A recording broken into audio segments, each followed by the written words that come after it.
Jésus, chez les musulmans, ils le connaissent, ils le respectent, ils l'honorent. Non seulement les musulmans le respectent et l'honorent, mais en même temps, qui est Jésus pour les musulmans? Et qui est Jésus finalement pour les chrétiens? Mais il faut que tu saches que les musulmans considèrent Jésus comme un prophète, bien sûr, et pour les musulmans, parce que les musulmans ont une mauvaise conception du christianisme, bien sûr, pensent que les chrétiens disent que Jésus, il est le Fils de Dieu, mais dans un sens charnel. C'est-à-dire que Dieu aurait une relation charnelle avec une femme et qu'il aurait eu Jésus.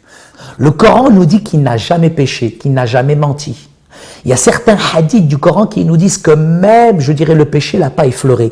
Il était pur, il était saint, il était sans péché, nous dit le Coran. C'est intéressant de voir, je dirais, les similitudes qu'il y a entre la Bible et le Coran, mais en même temps, le Coran, je dirais, rejette farouchement, je dirais, cette notion de la Trinité que les chrétiens acceptent.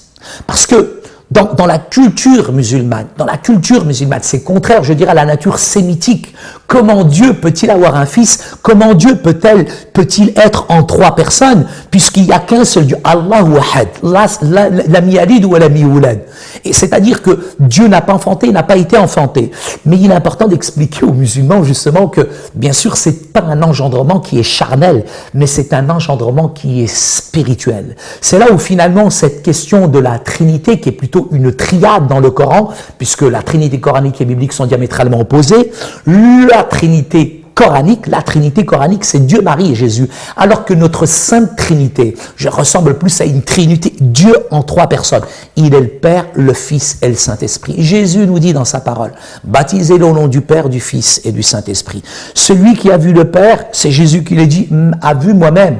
Et donc, dans cette dimension spirituelle, il n'y a qu'un seul Dieu. Nous croyons qu'un seul Dieu en tant que chrétiens, mais qui s'est manifesté en trois personnes. Que c'est vrai que pour eux, Jésus n'est pas le Fils de Dieu, mais c'est pas comme il le comprend, c'est pas comme il l'entend, le ramener véritablement dans ce que Dieu dit dans sa parole. Jésus est bien plus que le Fils de Dieu. Il est aussi le Sauveur du monde. Il est celui qui est venu sur cette terre. Il a pris nos péchés. Le Coran nous dit qu'il n'a jamais péché, qu'il n'a jamais menti, qu'il n'a jamais triché. Alors que nous étions morts, Christ est mort pour nous dit la Bible, la parole de Dieu. Quand Adam et Ève ont péché, Dieu les a recouverts de la peau d'un animal, symbole d'un sacrifice. Quand le peuple devait sortir du pays d'Égypte, Dieu, pour les préserver, leur a dit, vous mettrez du sang sur les linteaux. Le sang représente la vie. Et si on regarde le texte d'Ésaïe 53, cet agneau sans tache, qui est venu, qui a été torturé, frappé, roué de coups, qui est mort pour nous, il y a 2000 ans, il y a à peine 2000 ans, un homme, Jean le Baptiste, le plus grand des prophètes, l'un des plus grands des prophètes, Jean le Baptiste, quand il va voir Jésus, il dira à Jésus, voici l'agneau de Dieu qui ôte le péché du monde. Jésus est venu pour te libérer de tes péchés, ton orgueil, ta méchanceté, ta dureté de cœur. Tu peux tout faire pour atteindre le ciel. En tant que religieux, jamais tu atteindras le ciel. Pourquoi? Parce que la religion regarde finalement aux œuvres, mais la foi, elle regarde à Jésus.